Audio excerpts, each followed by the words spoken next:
today we are catching up. Should we just put Monday as our live stream day? I kind of think we should, because that's what's happening is we just always end up live streaming on Monday as a makeup catch up live stream, and maybe it's time to just go with it. Say that's it.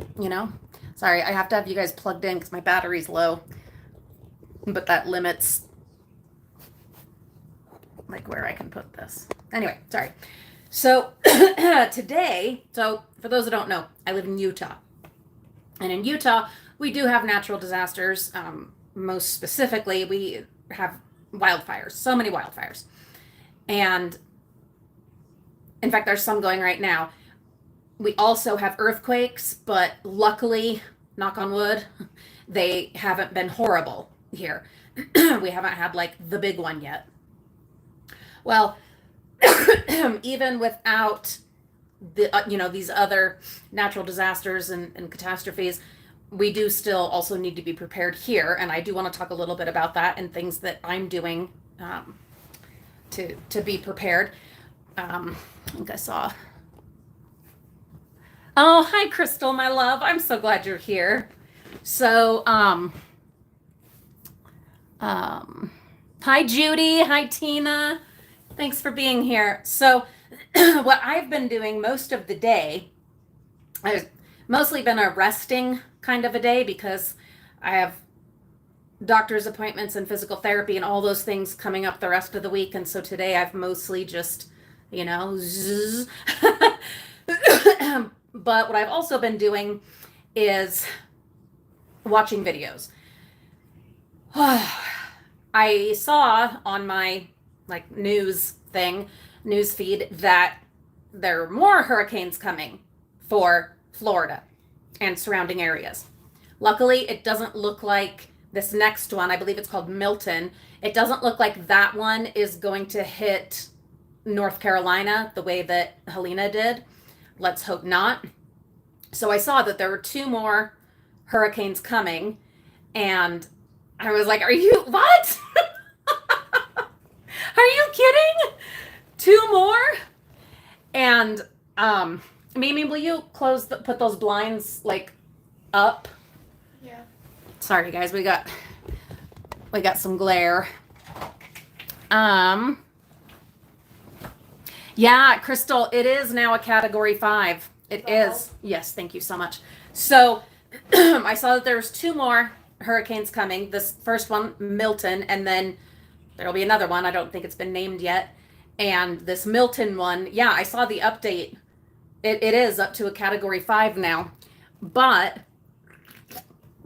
the last I checked was probably an hour ago. The trajectory seemed like it wasn't gonna hit North Carolina. So anyway, oh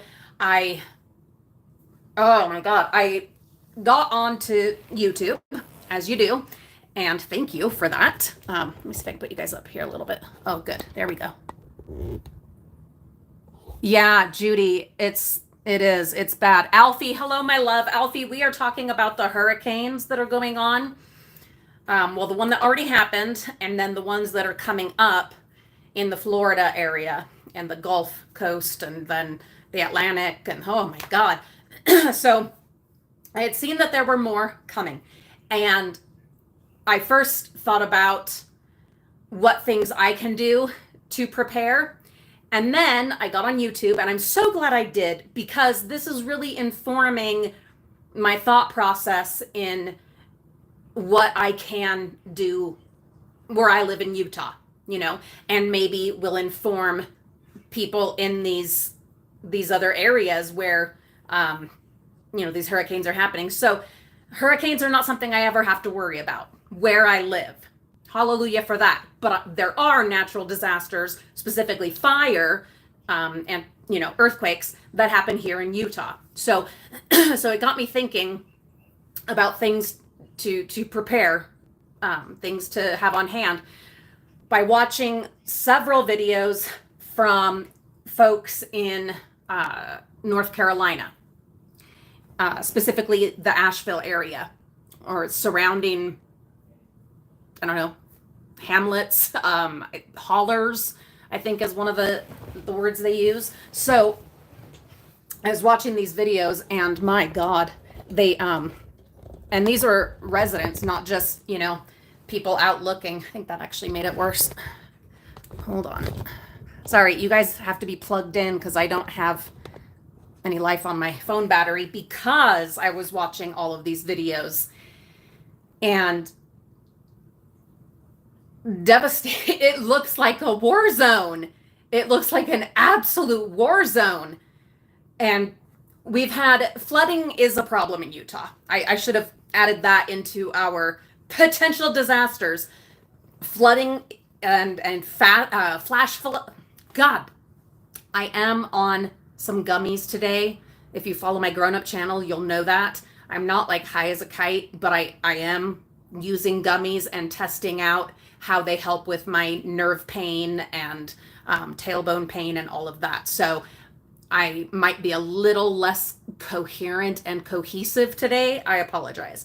But we're trying to avoid a major operation. So we're willing to test out other things.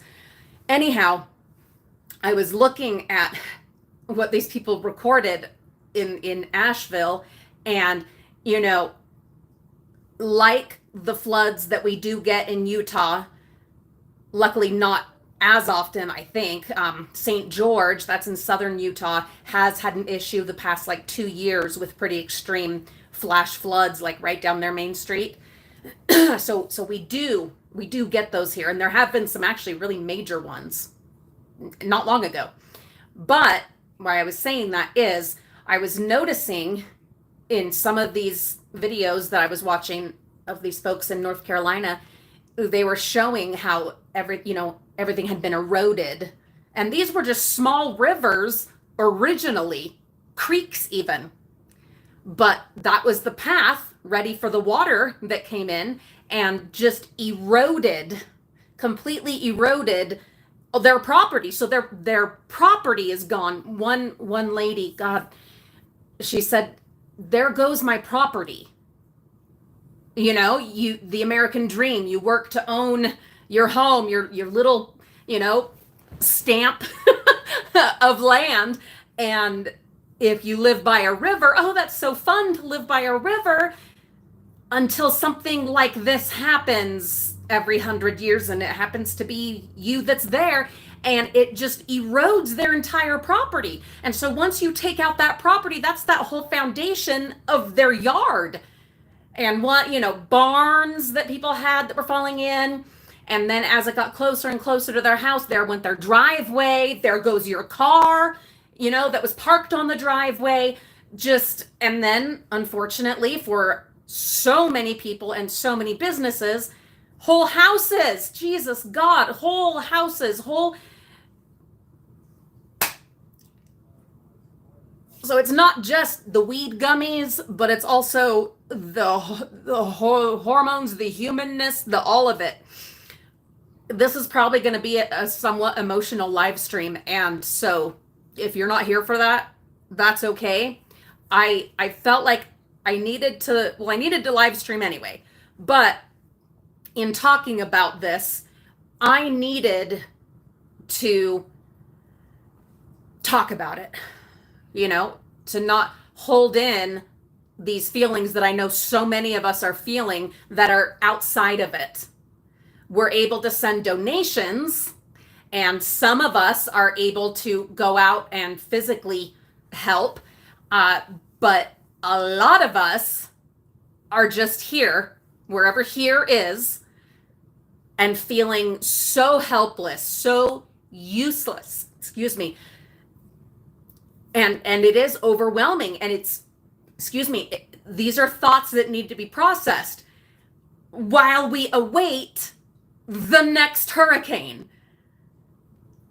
And the body count is still going up in North Carolina, and because I'm going to get to your guys' comments. I didn't put my contacts in because I just didn't. And so I don't have my glasses on because these lights, but I will put them on in a minute, and I will come back to your comments, I promise. First, a little bit of sustenance. But something I saw and already knew about because I had watched some other videos from someone, but in these areas, North Carolina, Kentucky, I think was one that I had watched. Anyway, in the South, all right. I don't have specifics of geography, but when you have the Great Smoky Mountains and Appalachia and stuff, you've got all these hills and hills and hills and mountains and hills, and up every one of these, kind of canyons, not even really a canyon, but anyway, in the valleys, there's these things called hollers, and it just means it's a road that goes up the mountain and into these kind of backwoods almost, not all of them, but out in the back communities where people, they're there for generations live on that land, in that holler, like that. It just is. Well, the problem is that roads, so you have this one road that goes up into the holler that supports however many homes, families that are up there, plus animals. Lots of animals. I hadn't even thought about all the animals. I had thought about cats, because of course I had, but I hadn't thought about all the other animals. And this one that I was watching, he walked by and there was a dead horse. And this family that was recording during the hurricane, getting all of their chickens and their pigs and all of that, getting them to higher ground. And I hadn't thought about any of that. Anyway, these hollers, you've got the one main road, and some of them better maintained than others. And they all come down to a highway or some other access road. Well, here's the problem. So many of those access roads are gone. They're just gone. That whole chunk of land, of mountain, is just gone.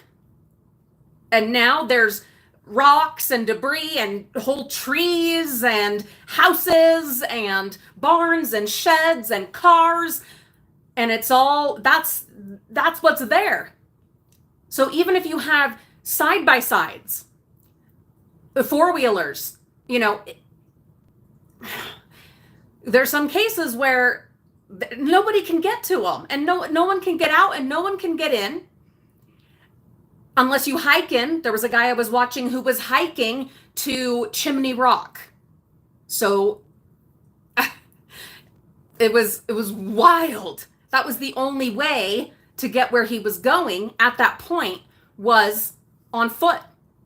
Just on foot. Like our ancestors. And so for these people, and these were so many things that I hadn't thought about, and I didn't want to, because I didn't have the emotional bandwidth, with everything that's going on with my body right now. I mean, for God's sake, I'm on weed, like weed gummies, THC gummies, not CBD. No, we're all in. Trying to find solutions besides a major operation that has been presented to me, to find nerve pain relief and tailbone pain relief and arthritis pain relief. Anyway, I didn't have it in me yesterday, but today I started looking into all this again because I saw that there were 2 more hurricanes coming. So I got in and started watching these, and it just is so overwhelming, because it's this thing and this thing and this thing. It's not just we don't have electricity. It's if you don't have a gas stove, you can't cook. You might have water. A lot of places didn't. Asheville, I don't even know if they have water yet. But this one video that I was watching of a couple that was stuck in a hotel for like 4 days, and the last, or was it, might have been even more, and the last day or two there was no water, so then the hotel kicked everyone out because there was no water. I don't know if they have their water restored. And so it's water, and then it's beyond that, back to the people up in the haulers or out, just out away. No one can get in, no one can get out. They might not have power. They probably don't have water unless they have other, like they have a well or a spring, have a generator, those kinds of things. If they don't, they have none of those. They have no access. And on top of that, you're already stranded in the mountains with trees around you, okay? And you have no cell service. And if you happen to have a landline, those wires are all gone. The wires are all gone. So they're stuck. They're just stuck. And I know there's so many people, lots of civilians and local first responders that are on side-by-sides and four-wheelers and on foot, making their way, checking on people. But I worry, and my heart just aches for the people that have no access and don't have family members, whether at all or nearby, to think of them and to say, hey, you know, be sure to go check on grandma, you know. People that were not prepared for this, because there is no way you could prepare for this. I watched the videos of people that were there during the hurricane. I've been watching the videos all day of the aftermath, specifically in North Carolina. And you can't prepare for that. There were like homesteaders and stuff. I was watching their videos, and they were definitely the most prepared people I saw. But here's the problem. Their stockpiles of propane, assorted things, fresh water, food, what have you, a lot of them got washed away. They whole foundations of concrete just gone. So even if you were like the preppiest, that doesn't really work because of the other definition of preppy, but if you were like the king and queen of prepping, you could not be prepared for this. Not for what I saw. Like, you couldn't.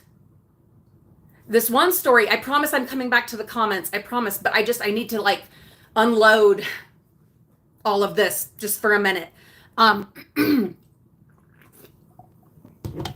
This one family in North Carolina, in kind of a holler, they were in their home, and I believe it was a one-story home, and this woman, approximately my height is like 5'3", the water in the home was to her armpits. And so, of course, they're evacuating. They're cut off because if you didn't evacuate the day before, there's no roads now for you to evacuate on. And now the water's coming up, and it's coming and changing like lightning quick, crazy lightning quick, the stuff I saw.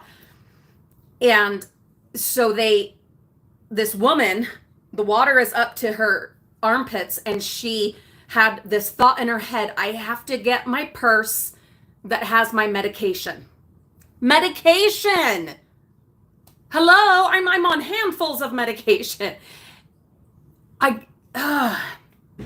She got her purse. Her family helped get her out. They're wading through the water, and they just climbed higher up the hill. What else could they do? There was nowhere else they could go. They just climbed higher up the hill, and that's where they sheltered throughout the whole ordeal and watched their whole lives, and yet not their physical lives. So great for that. But everything that they've worked for, Thanks for letting me get all that out. Oh my goodness. Now we go through comments. Let me clean these just a smidge. Okay, see the glare? That's why I didn't want to wear my glasses. Okay. All right.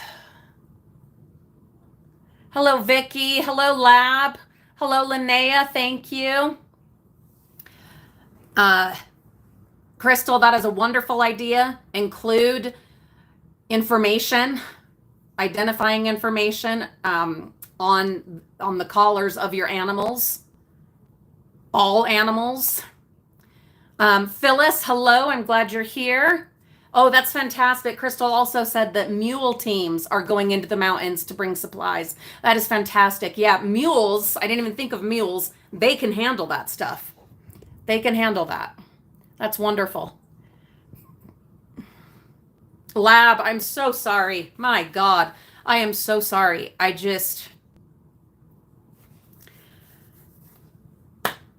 Be safe. Follow the weather updates that are tracking the hurricane, and if there's even an inkling that it's going to come your way, don't wait. Just get the hell out of there. Oh God.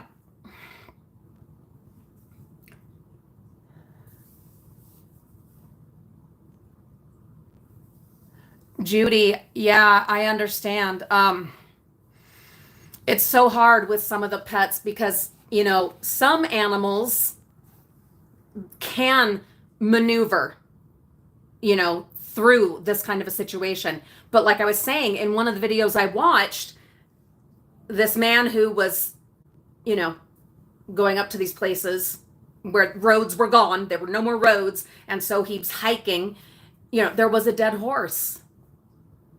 So not all of the animals can save themselves.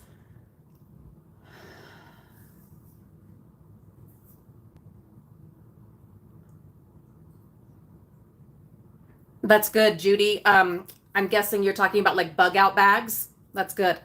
And Crystal is mentioning ham radios. Judy, oh my God. Yeah, absolutely. The medications, that is the one thing that you need to be able to have and grab if you need to get out. And as someone who takes so many medications, we keep them in central places, but it might pay to have a grab bag with a 3-day supply, a 5-day supply of medication. I'm going to research that a little bit. That might be a video. Wind up radios. Hello, Margaret. Thanks for being here. Phyllis, they are wonderful. My spider is fat and happy. She ate some lovely crickets.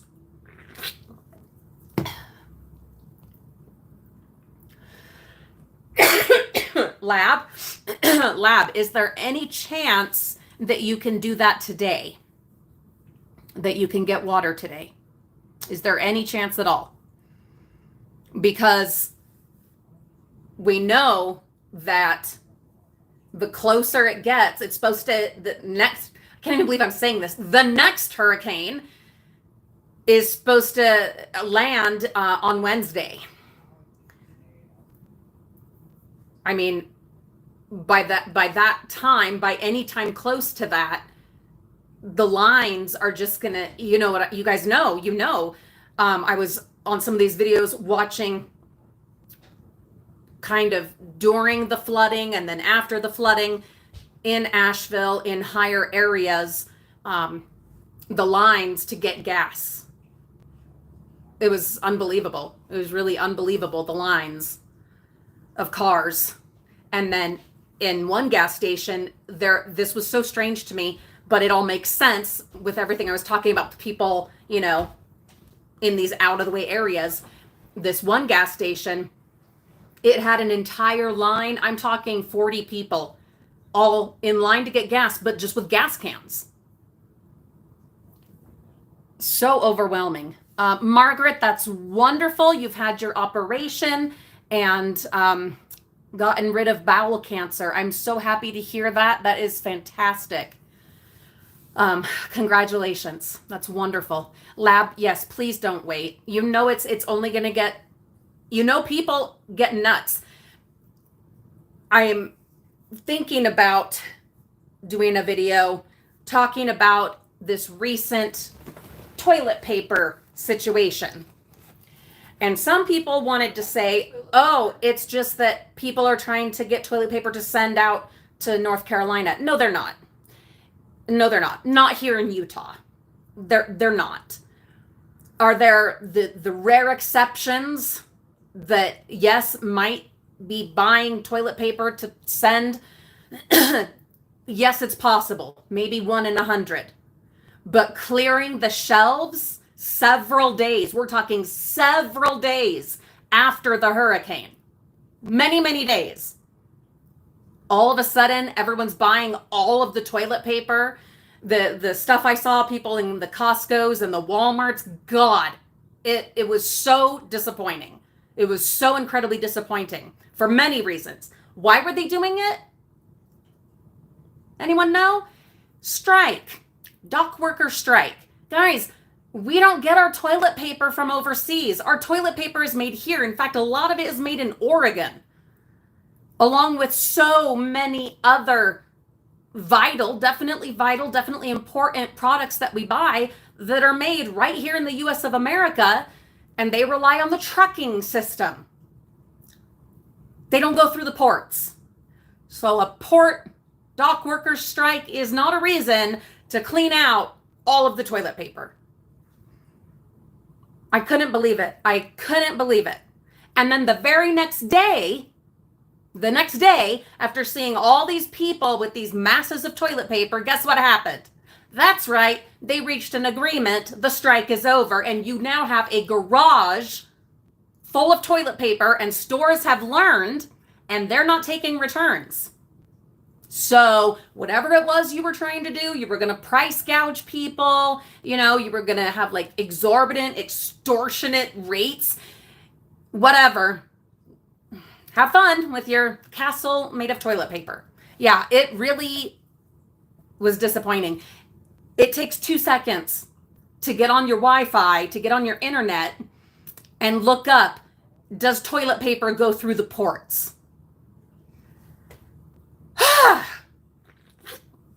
That was very angering for me, very upsetting, very disappointing. I probably will do a video on it. Phyllis, I'm so glad you're having good weather there. We're having gorgeous weather here as well. It's very fall, very autumn. I'm loving it.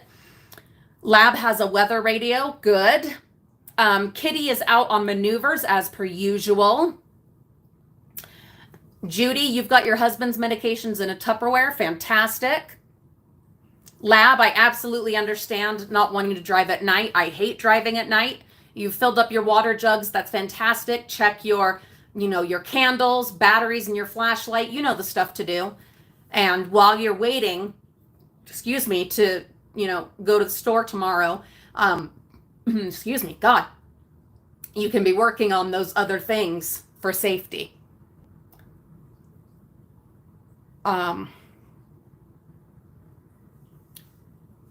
Oh, that's good, Judy. You've got a to-go bag. Hello, Patricia. I'm so glad you're here. Oh,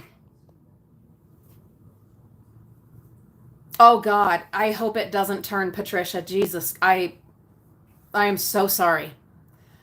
Rita, hello. I'm so glad you're here, Rita. Yeah, the devastation that I have seen has been, I put on sunscreen today. Sorry if it's still on my face.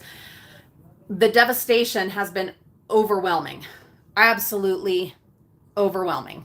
My goodness, just out of control. Yeah, Judy, definitely. We do need to be prepared. So, but like I was saying earlier, and this is the futile part of it that is the most depressing, the most helpless part, is that there was no way in the worst hit areas, there was no way to prepare for the enormity of it. But at the same time, a thought strikes me that even though you can't 100% prepare to have half of your property washed away, you can prepare, like we were saying, the bug out bags, gather your medications, your documents, have those in waterproof containers. If you live close to a river, have them as far away from the river as possible, or have them where you can easily, quickly grab them to get out. So truly, there are things that you can do to prepare that should be part of your all the time good weather preparations. It's just the enormity of the awesome magnitude of what happened. Lots of places were affected. I don't want to discount, the other suffering in other states and other towns and other areas, but I think most of us know that Asheville, North Carolina just got destroyed. Like they just got hammered, just apocalyptic. And that magnitude of devastation, I just don't think you could ever really be prepared for that beyond having a to-go bag. Yeah. Well, you guys are a great sounding board. You got me thinking. Even with the weed gummies. What about escape routes? What about evacuation plans? If you don't live like in the suburbs like I do, if you do live up in the holler, up in the mountainside, up in the hills, do you have an evacuation plan for hurricane, wildfire, earthquake? We've talked about this in the past, but it's been quite a while. Do you have an evacuation plan? If you have animals, any pets at all, or if you've got a homestead, if you've got a farm, do you have plans in place for those animals? Do you know alternate routes?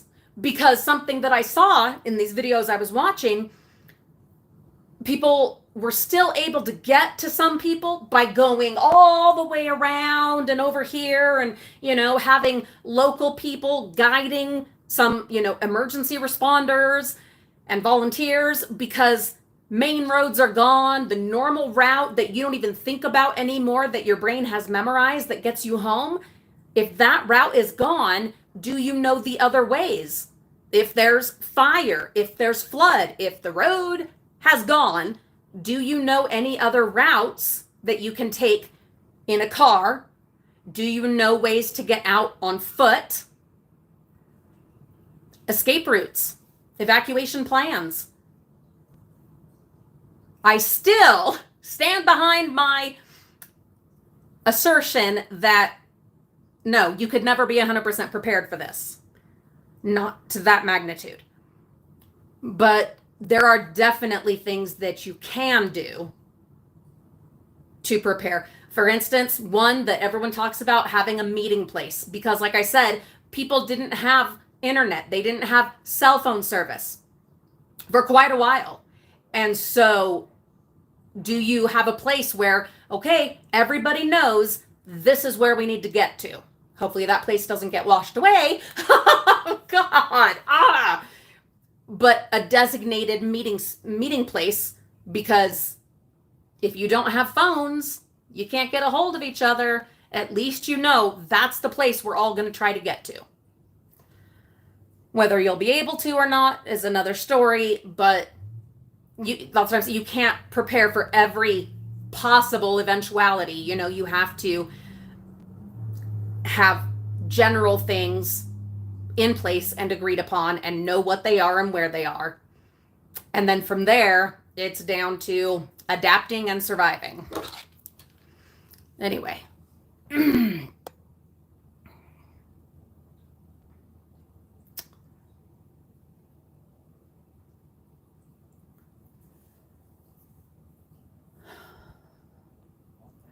Hello, intuitively one. I'm so glad you're here. Really? So Michelle says that a Google Pixel phone 9 and Apple phone 16 both will operate as satellite texting service if your Wi-Fi or data is out. My goodness, that is something. Wow, that is something. That's good to know.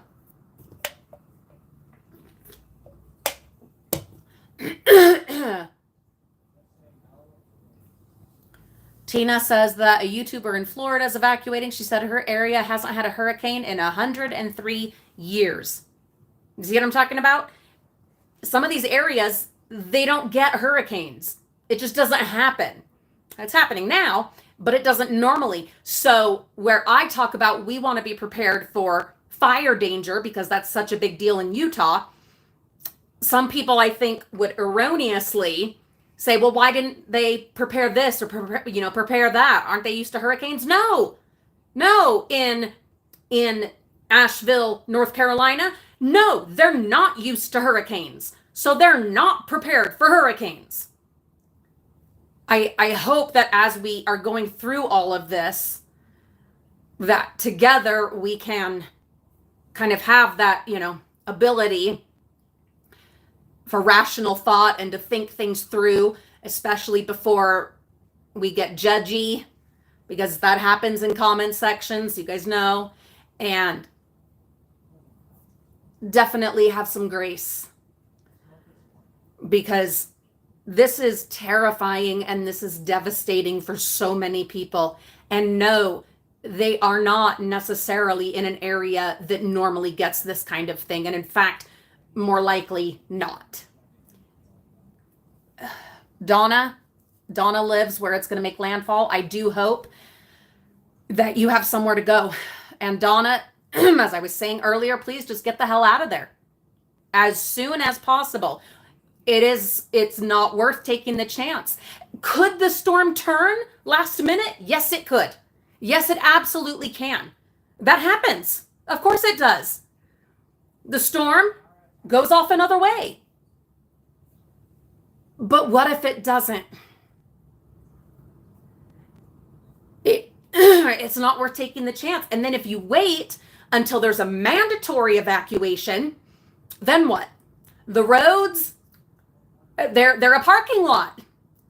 You've got so much traffic, so much congestion. You're like, well, I guess I have to ride it out. I need to get water. I need to get gas. You can't, because 80, 100 other people are trying to do the same exact thing.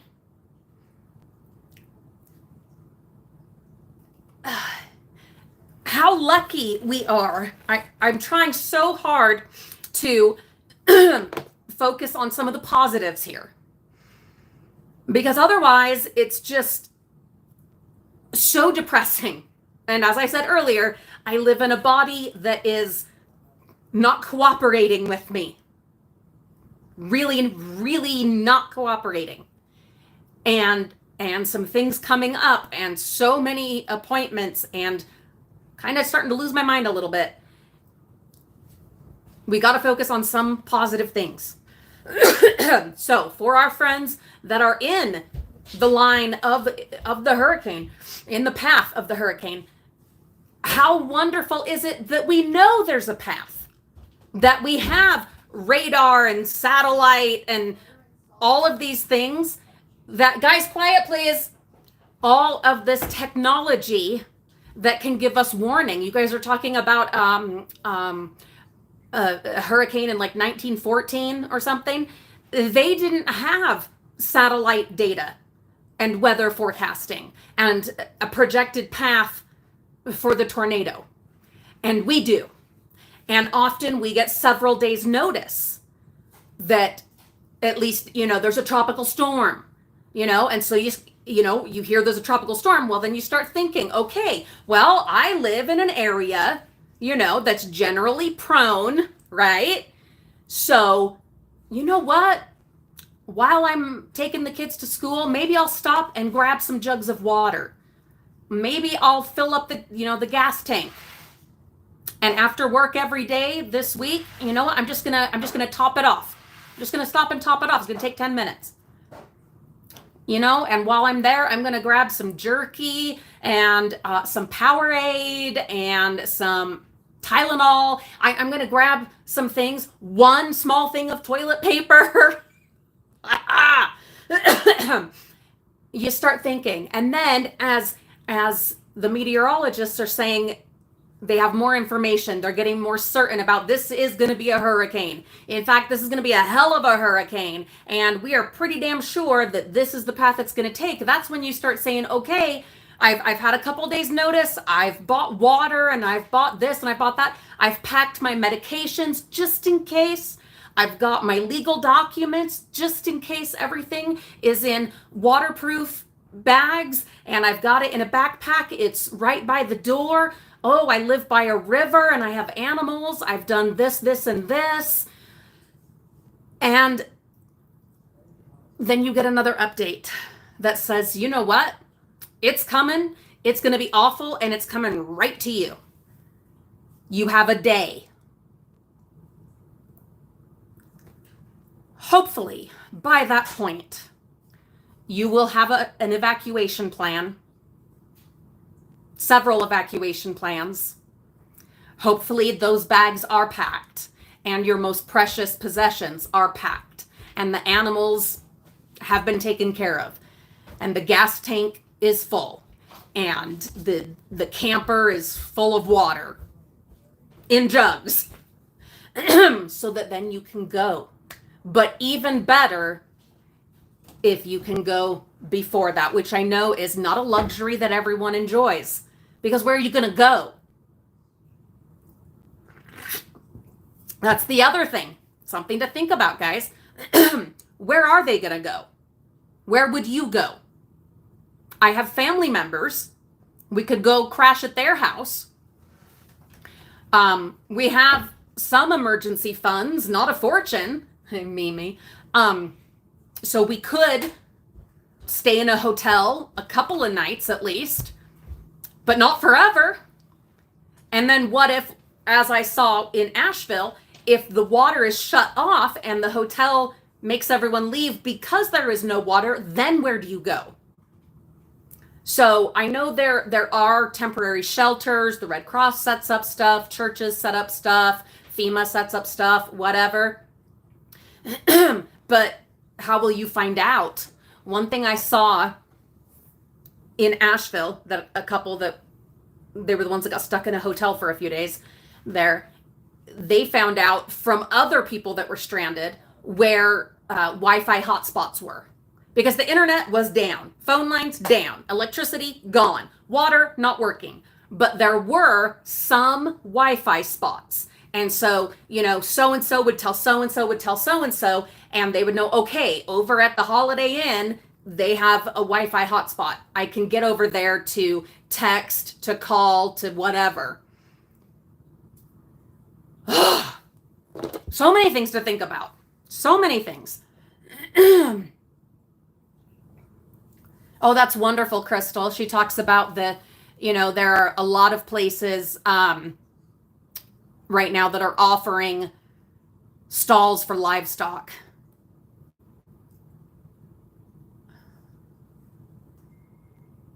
Michelle's talking about a Garmin for these emergencies. Well, Judy, yes, absolutely. Drive to another state, stay out of the way. But like I was just saying, not everyone can afford to. Like we have a small emergency fund, a little buffer. But how long would it last? Some of these homes, they are completely gone. Not only is the home gone, get ready.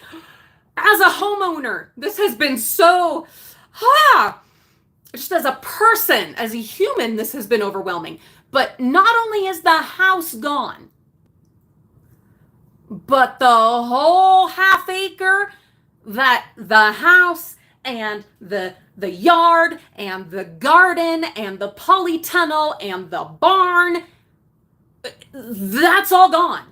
Their property that they owned is gone. It doesn't exist anymore. It doesn't exist. So where do they go? And if they can't afford a hotel, well, they're going to end up in a shelter somewhere, I hope. And then what? I don't know. I truly don't know.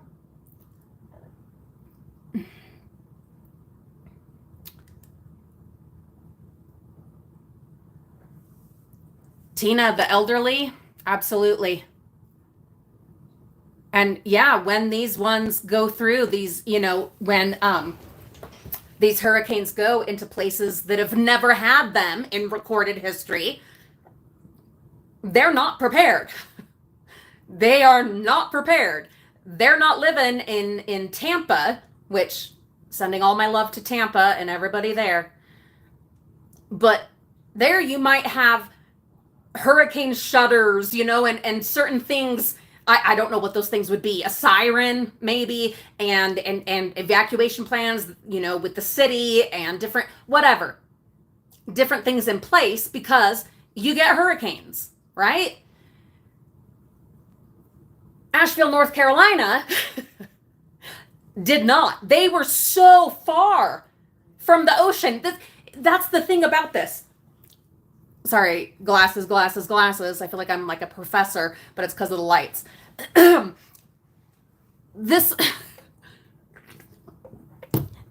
A hurricane that destroyed a town that wasn't on the beach. It is mind-blowing. But it's the rivers and dams that broke and just so much water and wind and just destruction. I watch a guy called the Carpetbagger. He goes to theme parks and places of note, travels across the country. And I actually met him at Utah's Lagoon theme park a couple of years ago. Anyway, shout out to the Carpetbagger. But he is from that area. And so he's put up a couple of videos. He was able to get home, and his home, the basement was flooded, but luckily that was the extent, was water in his basement. But he did a drive around, in Asheville, and some of the things he showed, I couldn't process, like I couldn't comprehend. So there were these metal tanks, and we're talking, these are tanks a whole a whole story, one of them. The other looked like it had to be 2 stories tall. So there were like 2 different ones. These long, very wide, very big, very tall tanks. I don't know what they carried, but cylindrical tanks. Huge, massive. We're talking about, it looks like you're looking at a little house, okay? And these tanks had been picked up from wherever they were and moved, how many miles? I don't know. And then landed, water is carrying these. Water is doing this. And then they land in the most bizarre places. The smaller tank that he found was stuck between kind of a berm and a fence post. And somehow the fence post didn't get knocked over. It was so strange. But this tank, that's where it landed. That's where it dropped off from the river, the water, the flood. These things were massive. And he put the camera down and then went and stood, against the ginormous tank that the water had moved so that you could, get a frame of reference. And it was just unbelievable. Unbelievable. If you ever get in your mind that you can ride out anything to do with water,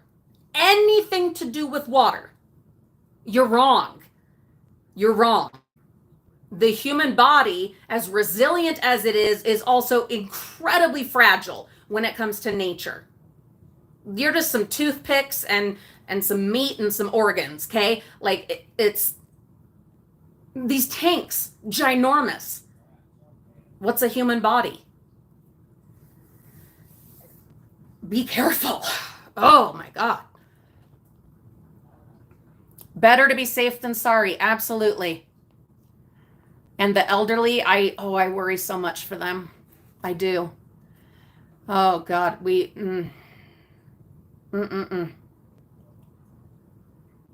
Donna, I hope your home survives. Sending you all my best. Oh my God, Donna, what's your plan? She said there aren't many places to go. Put a pillow behind me. My back is killing me. Guys, this body is not cooperating. But I will say I'm having a lot less nerve pain being on the gummies. So that's something, right? Sorry, I'm going to be a little bit, I don't need that plugged in anymore. Okay, that's better.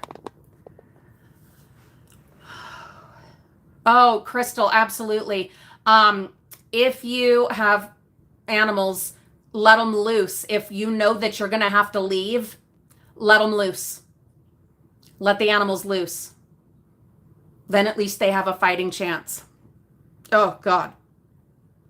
Nikki, watching from Canada, thank you for those kind words and thoughts for these people. Well, and Crystal points out hotels can price gouge. Yep, they can. But what Donna was saying is where they live, they're in the direct path. So north is going to be hit. South will be hit. The storm is heading east inland, and the west is the Gulf of Mexico. Where the hell can she even go?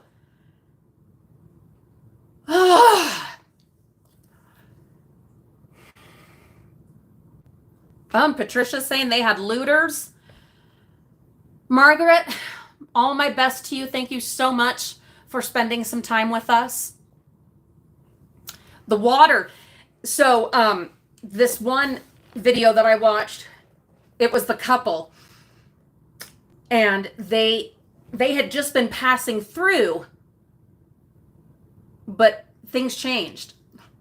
They weren't expecting the hurricane, and they ended up getting stuck in Asheville. They were just passing through, and they were recording so much, and they had just been parked in like a gas station or convenience store. They had just been parked there, and then they decided to get to higher ground just because of what they were seeing. It was the water was coming. And so they went and parked at a different, I think might have been at a fast food place that they parked. And within minutes, the place they had just been was no longer accessible. Neither was where they currently were accessible, because everything below had flooded. Just that fast. The place they had just been was flooded. And they showed it. They had just been there, and then it was flooded. So many people that didn't head up that little hill were now having to walk through water up to here with first responders rescuing people, just regular civilians helping people. Amazing and terrifying and overwhelming.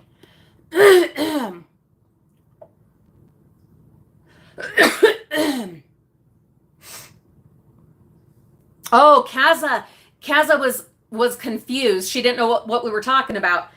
Kaza, I wouldn't have known that there were more hurricanes coming, but that it popped up on my feed, on Facebook and here on YouTube. A thing popped up, and I'm like, wait a minute, there's more?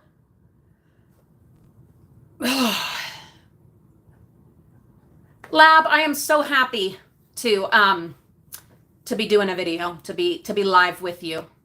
And I was thinking, I do have doctor's appointments and physical therapy and all those things throughout the rest of this week. But what I'm going to try to do as we kind of ride out this situation with these incoming hurricanes, I'm going to try to live stream every day. No promises, but you guys know I don't promise anything because this does not keep up. But I'm going to do my, I don't swear much on this channel, so gotta be careful, but I'm going to do my damnedest. I absolutely am going to do my very best to live stream at least once a day throughout this situation, if for nothing else to have people check in and to have some distraction and a place for me to be able to talk about it, because it is so much and so overwhelming. Yeah, Michelle, my friend bought them, the gummies, and they're not CBD, they're the THC. They're more no, Vicky, I'm so glad that you did. Please don't apologize for that. Please don't apologize for that.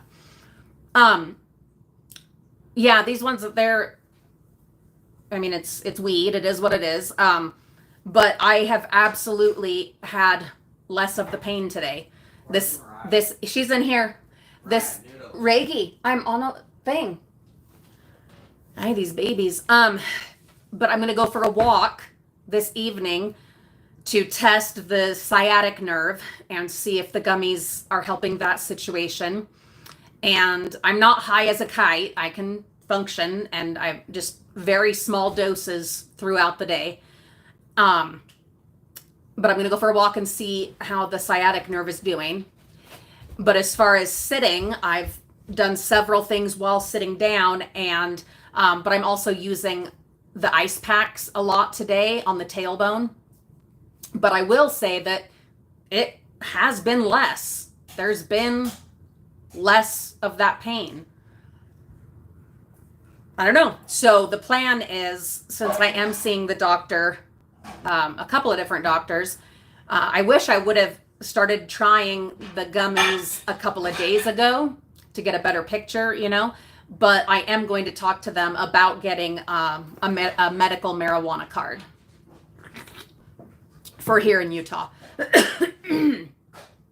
Because if that can help and help me avoid having to have my freaking tailbone removed, my tailbone, with another 6 to 12 month recovery, if I can avoid that, if I could maybe even avoid the nerve blocks and the nerve ablations where they kill your nerves, if I could avoid that with THC, I mean, the problem, I wouldn't be able to take that and drive, so there's still issues, but we're trying it, you know. The more I was researching the surgical options, I was like, I don't think I could mentally handle going through that. Not after the foot and the 2 years that we lost to it. I ain't getting any younger. Rita, thank you. It sucks. It does, but we're doing everything we can, including weed, to try to not give up.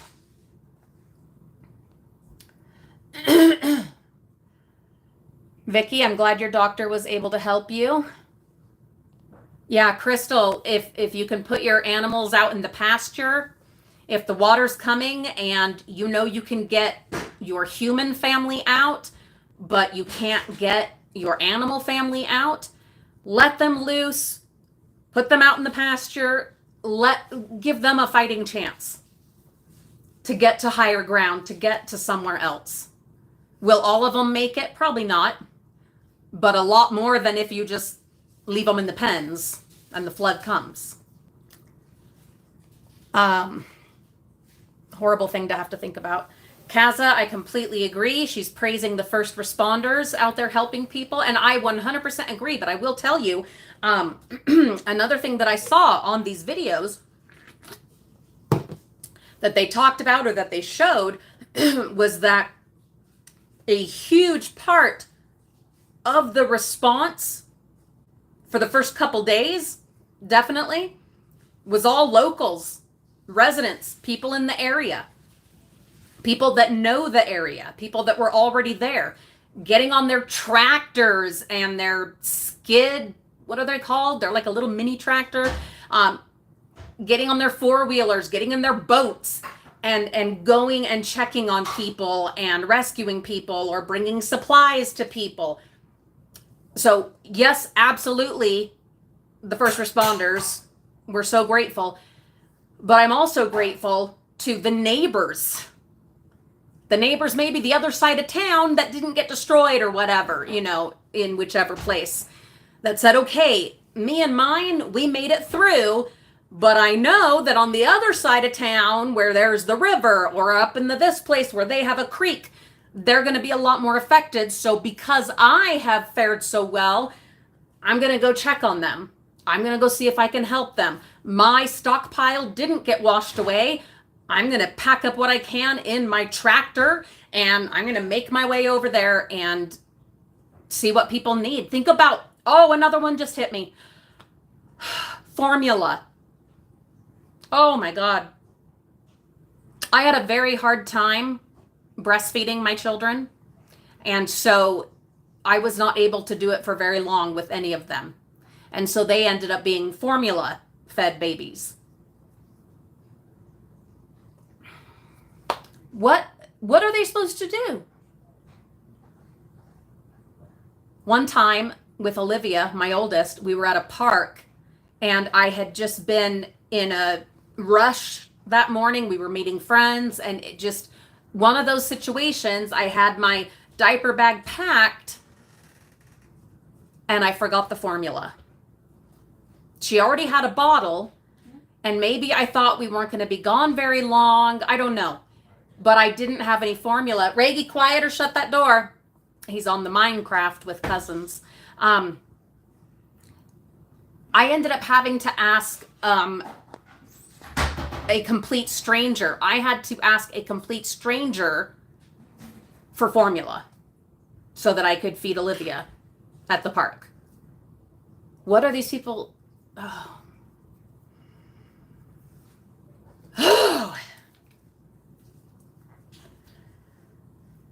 I don't know. I really don't. Excuse me, Mom. Can I have these in there? Yeah, just be careful. Thank you. Yeah, Kaza, people, and that was an interesting thing that someone mentioned.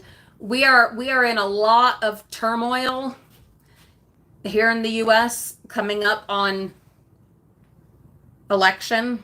We are not getting into that on here. We are not doing that. Okay, that's not what I do, and especially as I'm going overtime, we're not. But something that someone said was,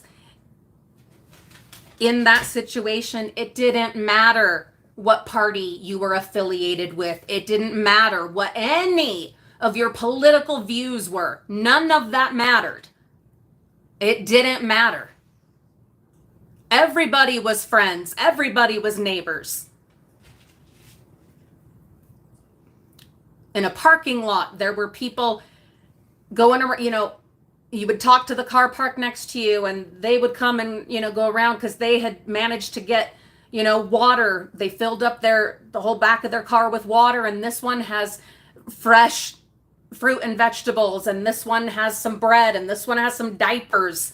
And they were just, you know, what do you guys need? And these guys are like, I've got this. Does anyone have such and such? We can make a trade, you know. Hey, does anyone need this? We happen to have gotten a whole bunch of it. Can any of you use it? It didn't matter who you were, what you looked like, none of that.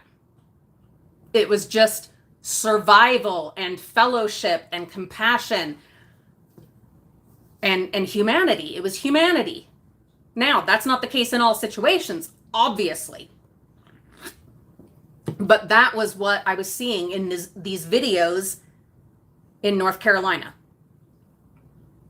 And I was really impressed by that. And it renewed a lot of that lost faith in humanity. Tina brings up another fabulous point. People that need dialysis. Then what? What are they supposed to do? What are they supposed to do? I just... It's rough and it's scary. It is absolutely scary. It is beautiful to see people come together and be so selfless. This one guy, he was taking gas to people up in the mountains, out in the, backcountry kind of places, and making sure that they had gas for their generators, for whatever, to cook. He said there were people with campfires in what was left of their yard, and that's how they were cooking. And so he was making sure they had gas. Gas is so expensive. Gas is so expensive. I don't even know who he was. It wasn't a channel I regularly follow.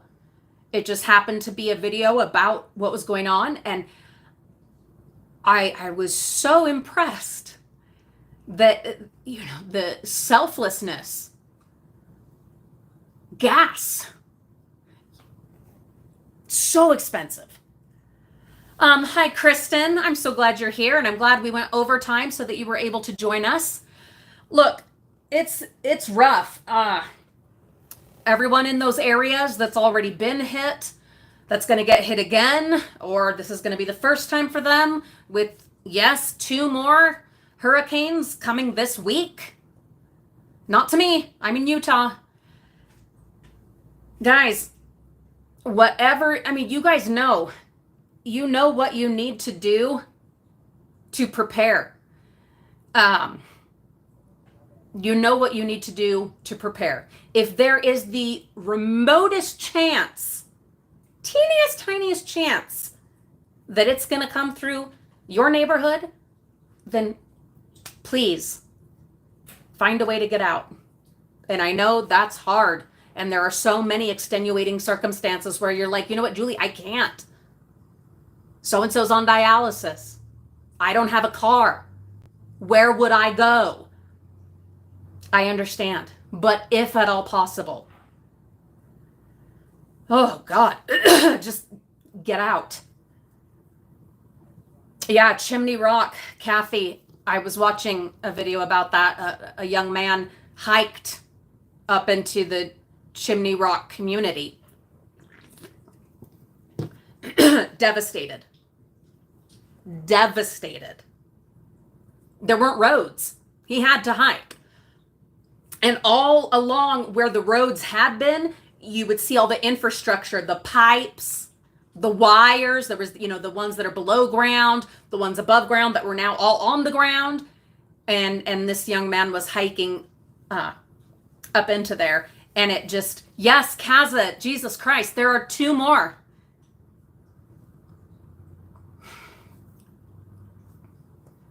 Yeah. One called Milton. Irma, thank you for that. Yeah, this next one is called Milton. And it will hit Florida Wednesday. That's what's projected, is that it will hit Florida on Wednesday. So day after tomorrow. Now, I haven't seen much on the other one, but Milton, a few hours ago, became classified as a Category 5. That's awful. A Category 5 hurricane. And those that know how much I love Disney, this one is projected to go over Orlando. And I know for so many, it's like, so? It's a theme park. But yeah, it's true. It's also people's livelihood. It's also my favorite place. But more importantly, it's people's livelihood. That's the other thing. All of the restaurants and stores and a bike shop and banks and all these places, those are people's employment. So not only is their home destroyed, their car destroyed, they got out with what they had on, but also their job is gone. How do you prepare for that? Besides putting money away, which hardly anyone can do anymore. I don't know. I truly don't. Yeah, Judy, with the THC gummies that I'm on, I have no desire to get high. That is not at all the goal. I'm just trying to get away from having to take any other stuff. I realized today, and I'm going to do a video about this over on the other channel, my current obsession. I only just today found out that my muscle relaxers cause constipation. So not just the opioids, no, and Tylenol, no, muscle relaxers also cause that. And no doctor that has prescribed them to me ever told me that. So, Judy, I'm hoping my HSA will cover them once I get the card.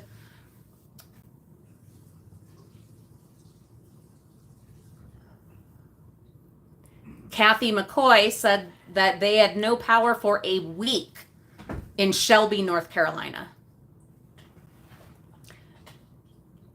You know, we had the power outage the other week, and it was during the day.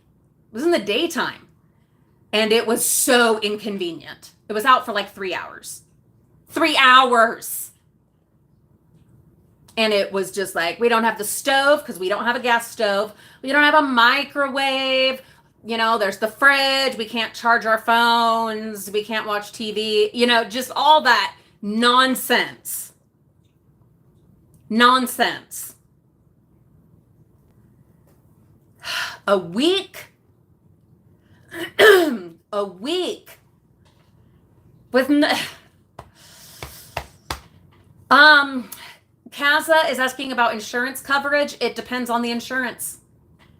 It absolutely depends on your policy and the fine print. Yeah. Hey, okay.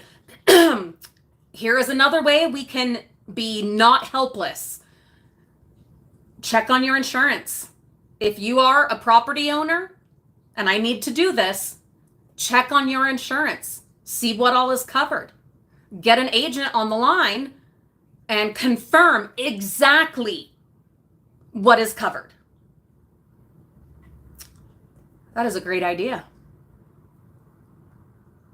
That is a really great idea.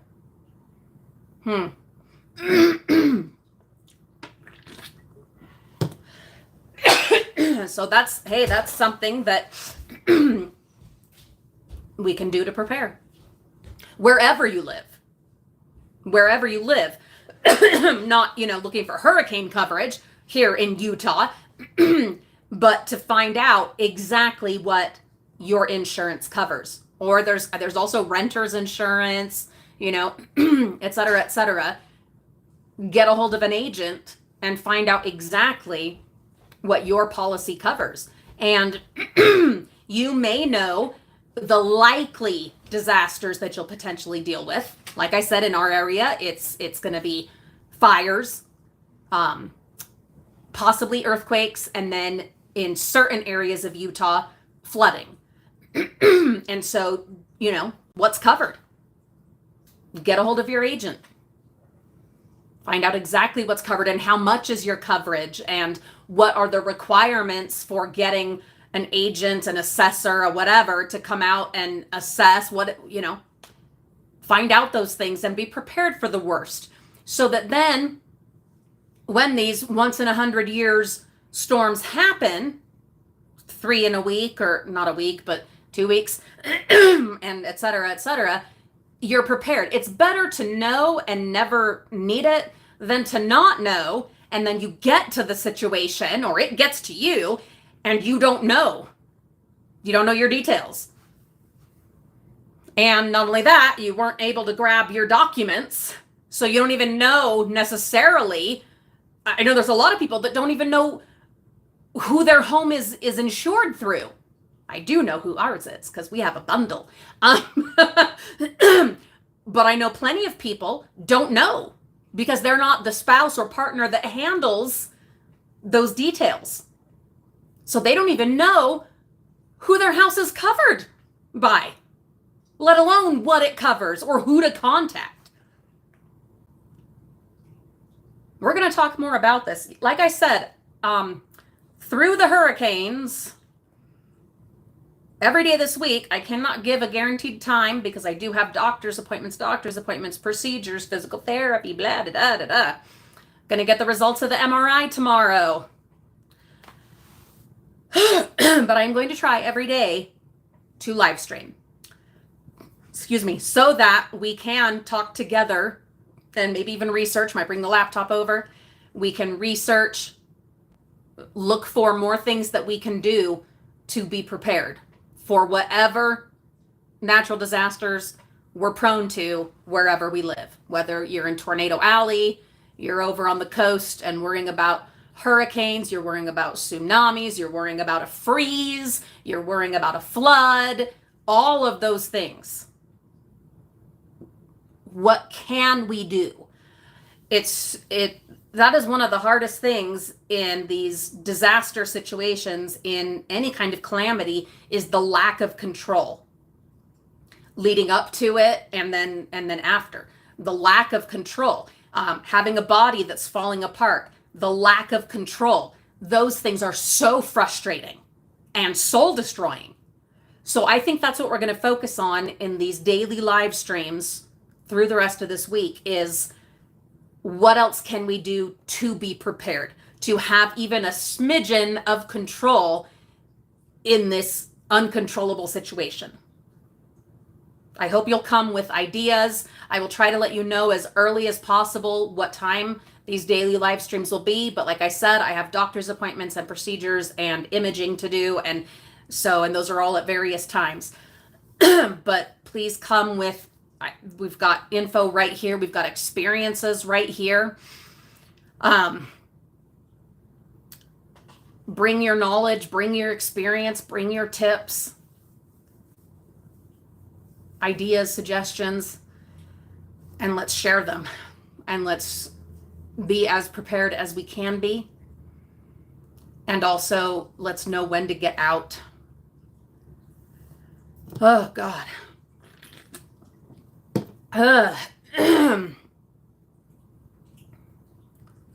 Yes, Kaza, to lose everything and then find out that your insurance isn't going to cover what you went through, what you lost. Oh, God. Patricia, Jesus, they went almost 2 months with 6 kids without power. Yeah, talk about connecting with your ancestors. Who knows how anymore? To survive without electricity for a week, with kids, pets, elders. Who knows how?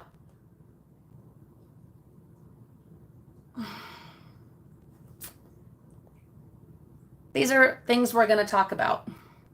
Yeah, because it's a lot. It really is a lot. And it's overwhelming, truly. Oh, God, I feel for you. Vicki, thank you. And just like Vicki's saying to me, I say to all of you, I'm sending you my love and my best wishes. And we all know I can't fix any of it. I say this all the time. I can't fix any of it. If I could, I would. All I can do is be here with my little platform here and our community. And it's a place where you can come, maybe get distracted for a little bit, maybe be able to share your experience, maybe be able to get ideas. And if nothing else, just some support, just some love, just know that you're thought about, and have a place, if you've got any kind of internet access, I guess, where you can find some support. So we're going to do that. Again, like I said, no promises, because this body, you all know, it is consistent in its inconsistency. But I'm going to do my absolute very best to live stream every day this week through Friday. through these storm situations, and we can come together here and escape for a minute and maybe do some research together, maybe talk out some prepping plans together, maybe commit to each other that we're going to check on our homeowners insurance coverage and, have that accountability here and report to each other. Oh my goodness. I'm going to look at these last couple of comments and then I do need to go.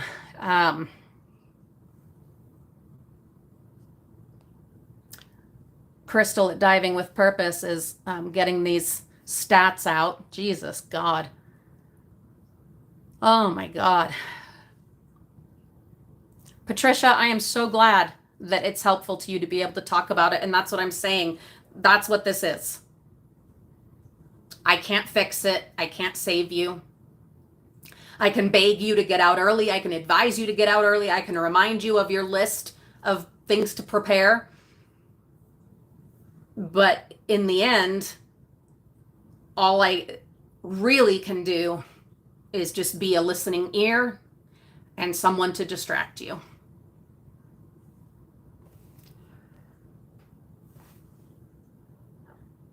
I don't know, Kaza. I don't know.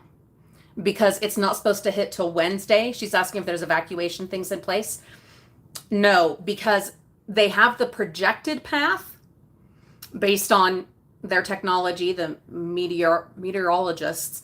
But that's not a guarantee, because many times these hurricanes have changed course. They've turned last minute and blown a different way, or a little more south or a little more north or whatever.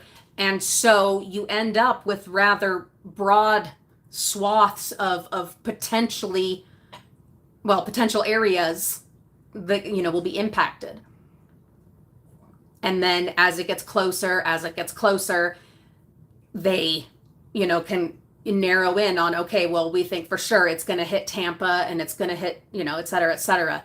And then of course, you're going to get those evacuation orders. But by that time, is it too late? Is your car already packed for, in case you do get an evacuation order, so that you're not last minute gathering those things? And when they show the projected path, it has like a more narrow part, and then it has these other lines out to the sides, and that's to show, this is where we think it's really gonna just tear it apart. But these are areas that are gonna get a lot of the rain, and if you're by rivers and lakes, you might be affected. And also the storm could just move over into that other area. So if you are at all in the projected path, whether the narrow part or the wider areas, be looking into where you can go, what it will take to get out of that area, or what is the highest point in my town, in my county. We're talking some are in areas of Florida that are in the direct path, and in the regional area, there's not really anywhere to go. Okay, how far do you have to go to get out of the path? Or if you can't get out of the path, where is the highest point that you can get to? And can you get there in a car? And can you have supplies with you? Will you be on foot? And if so, how are you going to protect yourself, your family, your kitty cat?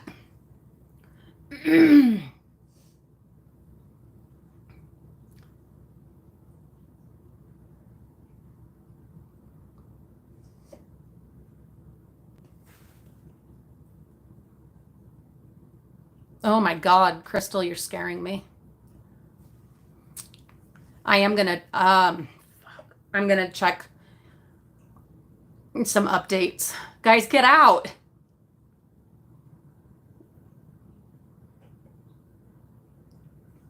I already checked on Carol.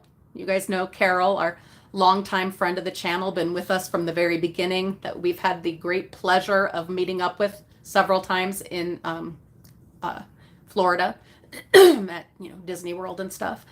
I called and checked on her, and she's promised to stay in touch and, keep me apprised. It's going to be big. I mean, it's big right now, but this is going to be big. It's going to be bad. It's going to be real bad. And it's already real bad in North Carolina. And it's a new fresh hell tomorrow. You know what I mean? Like it's coming. And then there's people already that have been hit in the Yucatan. Do what you've got to do. Get prepared. Get out.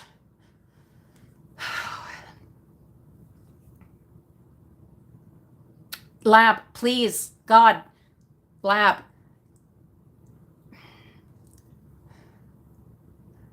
I'm just going to say it and say it and say it.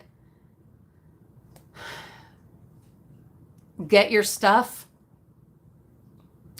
Get the important things. If you have to sleep in your car for a night, that sucks. That sucks. But at least you'll be alive.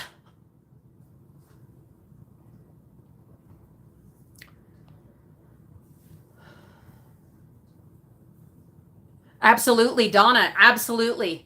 And we were talking about that earlier. And so if you can't get out and, you have these certain circumstances, what are your other options?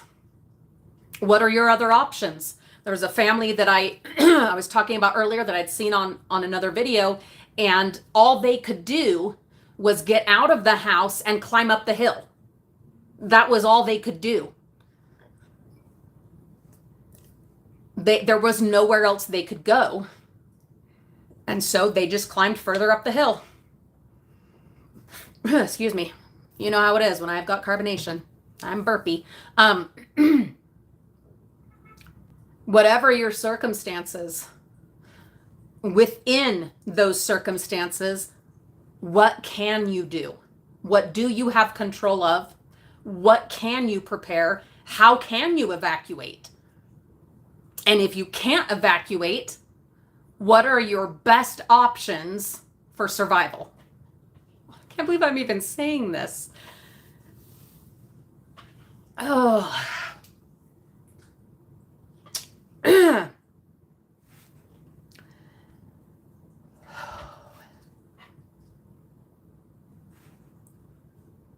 Yeah, get out, guys, if you can.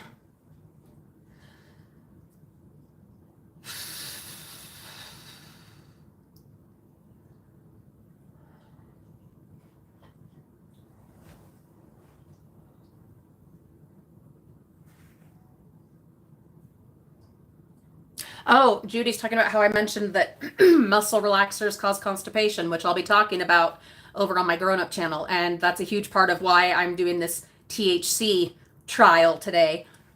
Yeah, I didn't realize muscle relaxers cause constipation. And if you know my history, long, sordid history since having kids and the terrors I have been through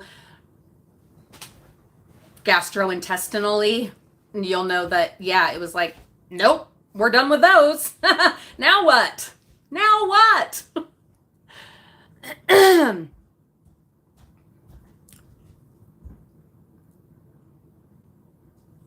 Thank you, Tina. Thank you for that. And I will do my best to give you guys a heads up about what the daily live stream time will be. Yeah, it's not even just the hurricane. It's all of the elements and potential dangers, all the tools that the hurricane carries. It has so many with which to destroy everything. Wind, rain, flooding, yes, fires, even fires. There's so much. Yeah, it is horrifying, Kaza and everyone, to think about the people that can't get out. It's horrifying. So that's the other thing. Do you have neighbors that are disabled, that are elderly, that are immobile? Have you checked on them? Do you know if they have water? We don't really, and I think this is happening nationally and in a lot of places, we don't connect with our neighbors the way we did when I was a kid. And I'm not even super old. I'm 43. I mean, to my, kids or nieces and nephews, I'm an old lady, but we are not connected to our neighbors. And I take responsibility for that in many ways, but I also live in a neighborhood where we've been here the longest on my block. Everywhere else is, fairly transient in nature, and that it's rentals or whatever. And so we own a home in a neighborhood of rentals.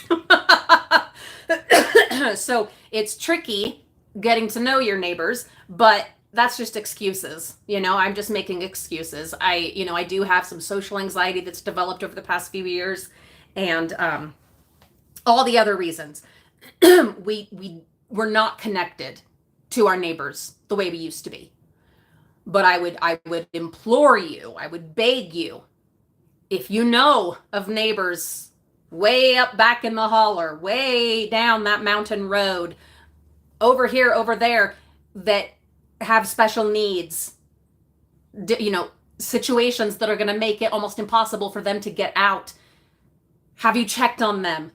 Do they have an evacuation plan? Is there some kind of service that's going to help get them out? Are there family members that are going to get them out? Can you help get them out? Once you've got your family figured out, all those that you are responsible for, including yourself, once you have figured out your plan, then please check on those other people.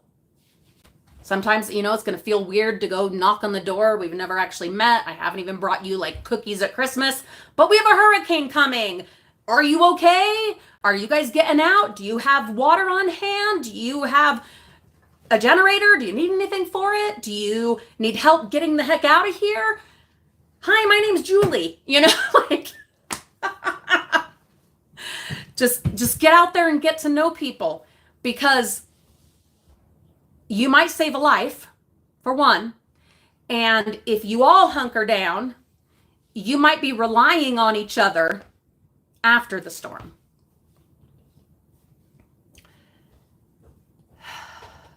Oh, Jesus. Oh, Judy. Oh, my God.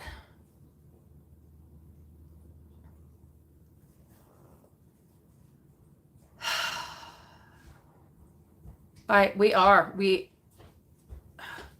what I said. And that's part of why I'm doing these live streams. Part of it is to help me, because you do feel so incredibly useless, helpless, because we can't do anything about it.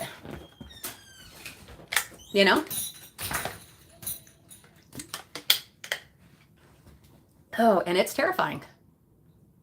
It's horrible. Horrible. Yeah, fires collapsing buildings, washed out roads, washed out entire properties. Rita's talking about they get a lot of the fires in Oregon. That's absolutely true. And when they have fires, we get their smoke. We get the smoke from Oregon, from Washington, from California, from Idaho. And all those places have fires now anymore. It's just always fires. And we get all their smoke plus fires from here.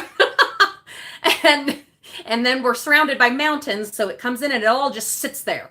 And so to be prepared here, we have things like N95 masks and air purifiers, and inhalers. Vicky, that's wonderful. I'm so glad that you check on your elderly friend. Let's all please do that. We really need to look after each other. Kaza says they get crap weather in Scotland 80% of the year, but it's nowhere near what is going on there. Yeah, people of Scotland that live there all the time and have chosen to live there for generations, you are a different people. You guys are made of sterner stuff. My mom's ancestors are from Scotland. And so, of course, a lot of my family has gone there and visited and whatever. And I've watched several documentaries and different things. And my God, you got to be the right kind of people to be able to live there and be happy that you're there. Oh,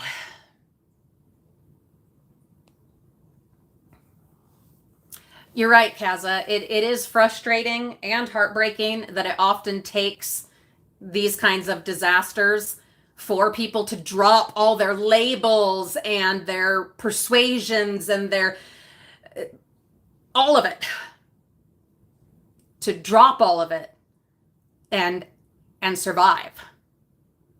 Lend to the community, receive from the community. You know, it often does take disasters.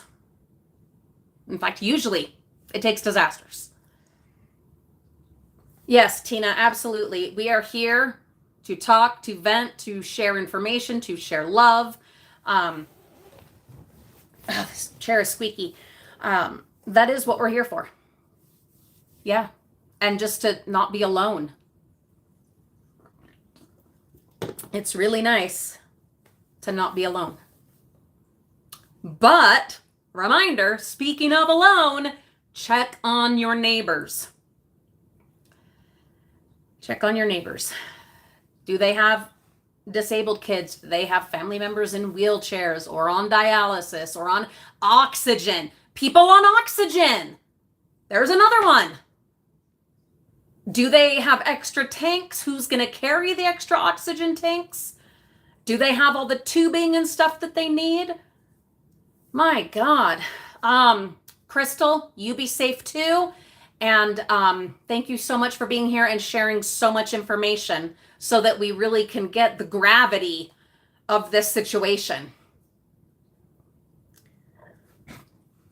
Oh, excuse me. Hi, sorry. That big burp tells me it's time. Oh, you got to bring some levity, you know? You have to be able to joke a little bit, laugh a little bit, because otherwise we just kind of sink into the sadness. Melly, you got here just in time because I am wrapping up. Rita, absolutely. It is good that we have each other. I am going to be here every day for at least an hour a day. I don't know what times yet because I have doctor's appointments and stuff all week. But I will do my best to let you know ahead of time when I'm going to go live. And this is what we're going to do. We're going to check in. We're going to see how everyone's doing physically, mentally, emotionally. See what your weather situation is. Talk about prepping, which doesn't mean having a bunker necessarily, but having a bug out bag, having your medications, those kinds of things. We're going to talk about it. We're going to remind each other and encourage each other to engage in really good, positive, preventative, preemptive behaviors so that we can hopefully all stay alive. From Utah, I send you my love, my best wishes. Lab, I'm so glad that you got good things from this. Guys, I send you all my best. And I am thinking about you, and I am watching the weather updates, and I'm tracking this thing, and I'm worrying about you, and I'm hoping that you're okay. And I'm so glad we have each other, this community, to support each other.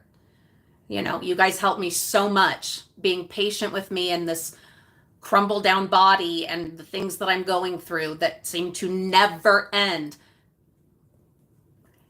You've been so kind and so supportive.